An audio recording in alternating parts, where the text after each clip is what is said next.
2,000 years later. Welcome home. Ayan, mag-room tour tayo guys. Dito kami titira sa condo. Ayan, kompleto na sila dito. Ayan, yung sister ko. Kasama ko yung sister ko.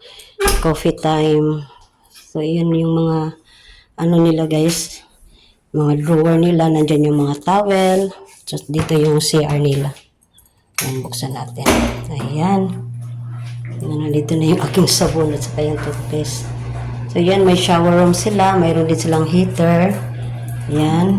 Pasok ko kayo dito sa ano. Ayan.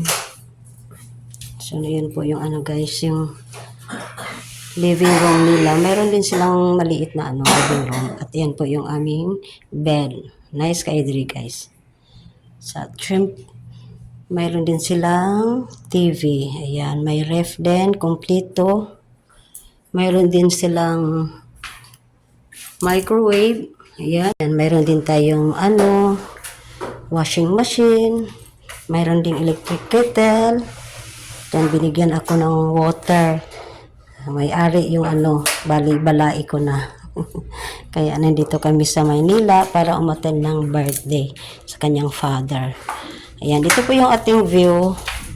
Ayan po, nandito tayo sa 14th floor. Ayan, ang sarap. So, yan po ang view guys. Pag ano na, takip silim. Ang ganda ng view guys. Yung sunset ba? Napakaganda tignan talaga ng sunset.